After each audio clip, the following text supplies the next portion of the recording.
Omar's Wonder Years.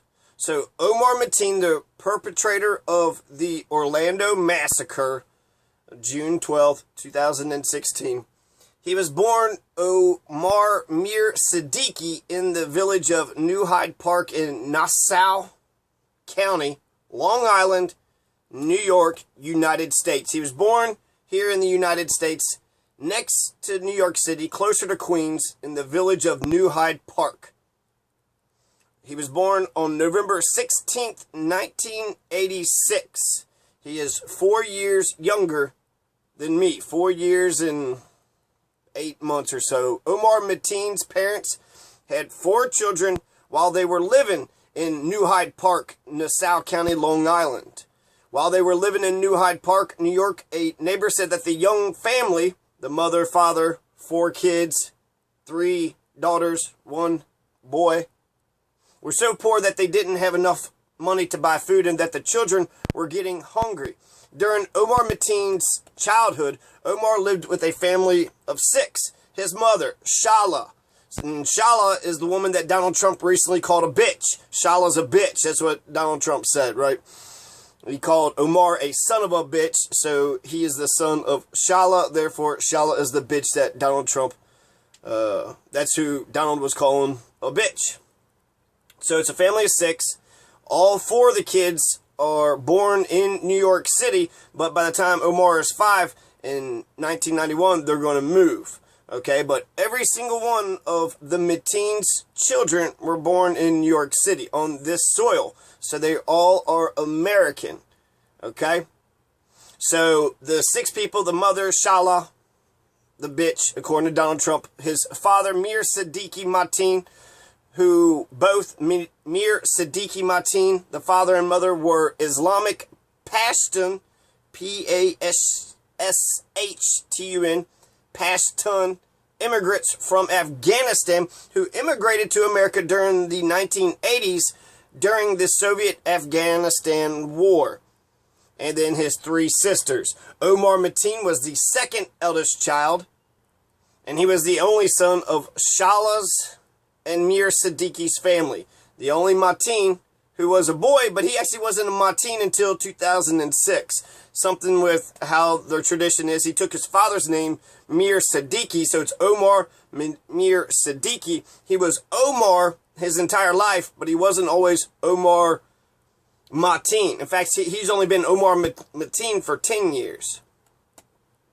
So, Mir Siddiqui Mateen, Omar's father, worked mainly as a life insurance salesman. Mir Siddiqui Mateen has made past statements supporting the Taliban, but he's also condemned their violence, calling them a terrorist group. So the Taliban are notoriously homophobic. They murder, they kill homosexual men. Today around the world, there are only 10 countries where homosexuality is still punishable by death. And one of those countries is in Afghanistan. Still today, in spite of our government occupying their nation, trying for 15 years to nation build there, in our wonderfully successful global war on terror, Afghanistan still executes gay people. The other countries where homosexual activity carry the death penalty are in Brunei, Iran, Mauritania, Nigeria, Saudi Arabia, Sudan, United Arab Emirates, and Yemen. In Algeria, Maldives, Malaysia, Qatar, Somalia, and Syria, homosexuality is illegal. It's illegal in Algeria, Maldives, Malaysia, Qatar, Somalia, and Syria. Homosexuality, sodomy, was illegal in most states in the United States for a long ass time.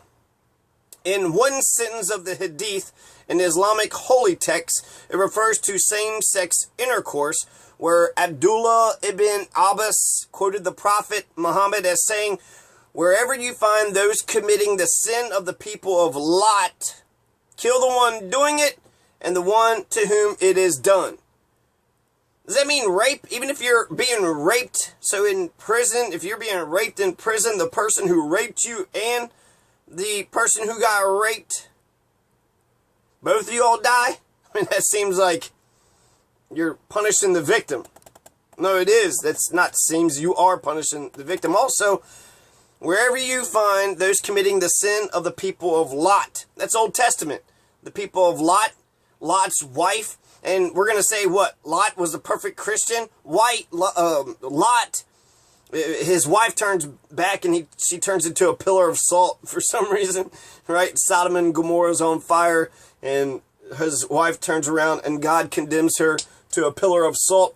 But even more fucked up was Lot fucks his own daughters. His wife is dead. It's just Lot and his daughters. And so his daughters actually rape Lot. That's how the Bible story goes. In order to carry on Lot's lineage.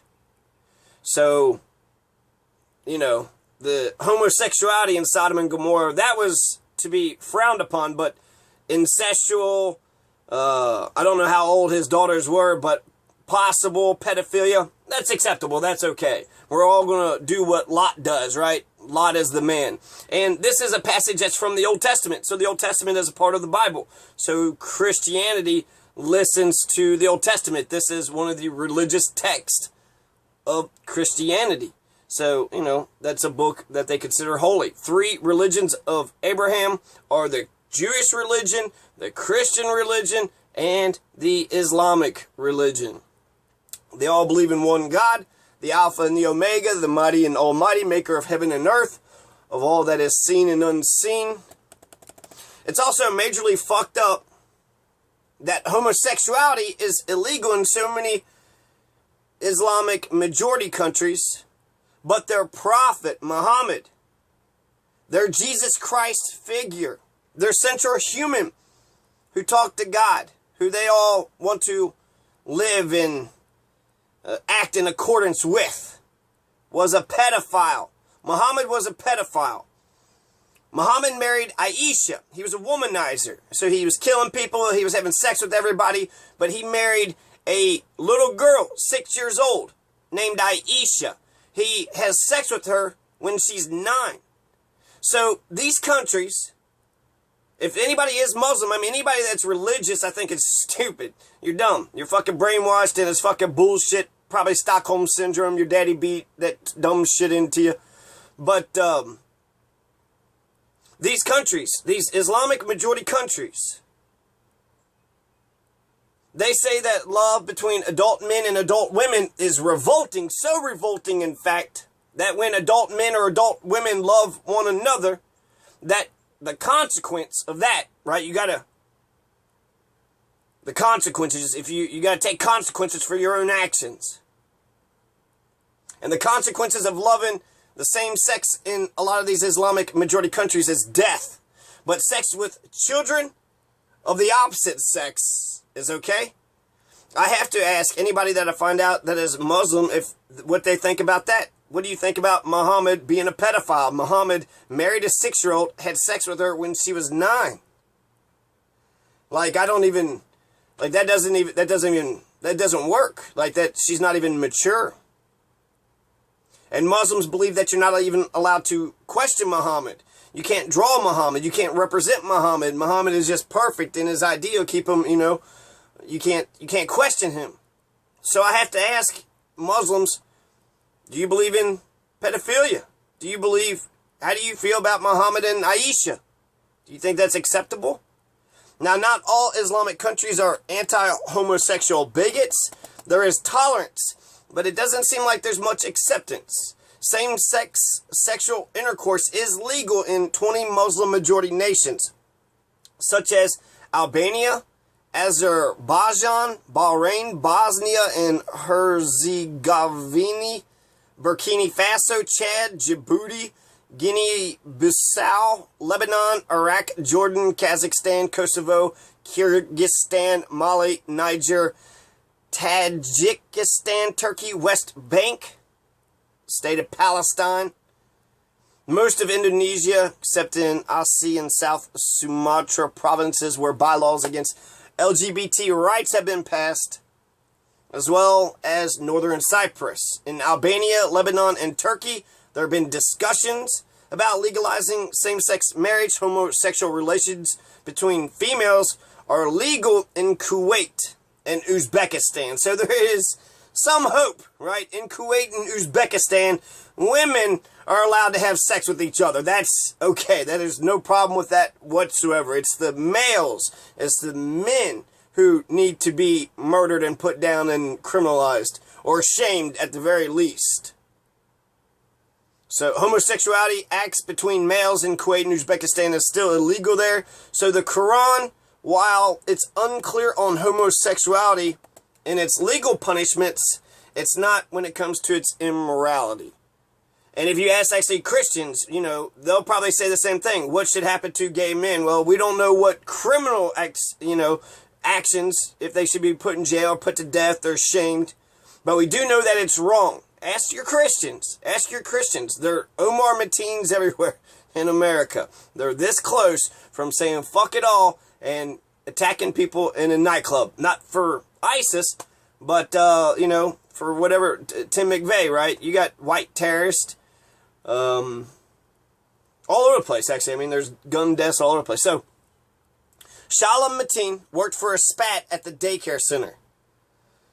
Mir Siddiqui did stuff with stocks, investments, life insurance. While they remained faithful to the Islamic religion, the Mateens seemed pretty moderate. The mother nor the sisters wore a headscarf like some Muslims do. The Mateens had been starving in Queens, New York, where their 4 children were born before. In 1991, 5-year-old Omar Mateen and his family moved to Port St. Lucie, Florida, the Treasure Coast, the home of the Mets, the baseball team, the Mets' spring training camp, and now home of a mass murderer on the southeast coast of Florida. So the Mateens moved to Port St. Lucie, Florida from Queens, from New York City, New Hyde Park, to find work, raise their kids, and build community. It is New Hyde Park, right? New Hyde Park? Yeah. Okay. So this is Omar's Wonder Years. This is about Omar's childhood. So 1991, 5-year-old Omar Mateen is now living in Port St. Lucie. Omar made friends as a child at the local mosque. He built friendships during slumber parties and basketball games and playing video games. So, slumber parties, basketball games, video games. Omar attended elementary and middle school in St. Lucie County. So, Port St. Lucie is a city, and it's in St. Lucie County.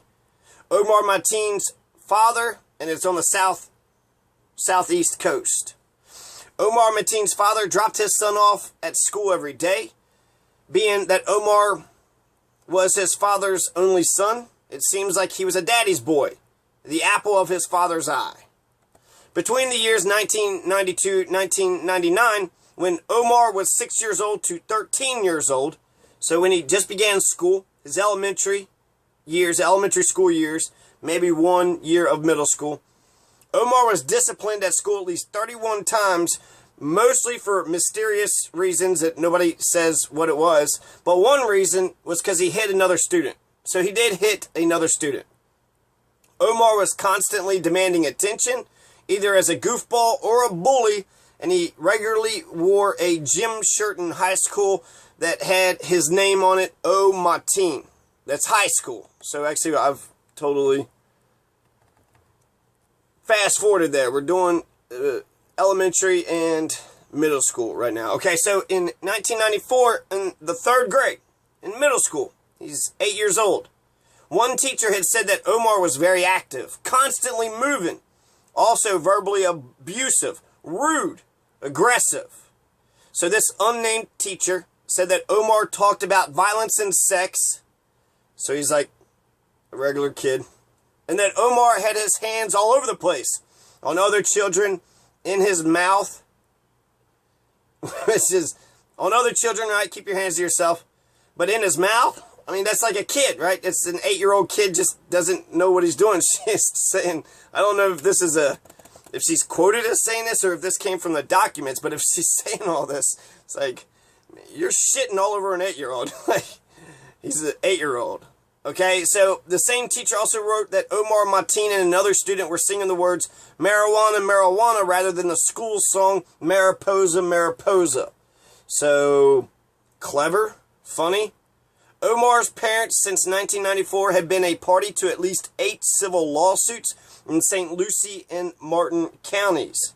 So, they're being sued. They're suing others. In 3 cases, the Mateens were dragged to court to settle an alleged debt. In 5, they were the plaintiffs. In 1996, Siddiqui and Shala sued a couple in small claims court.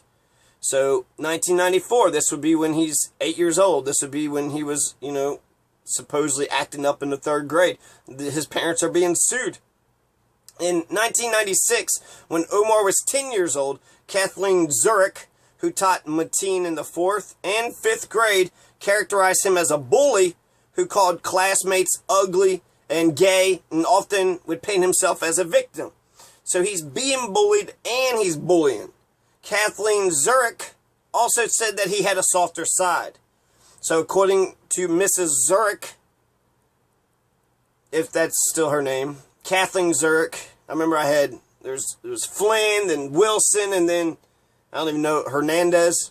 I had a teacher that was like, oh, you're not Miss Wilson anymore? You're not Miss Flynn anymore? Oh, you're Miss Wilson. Okay, let's just go with it. Fuck it, who cares? Doesn't matter.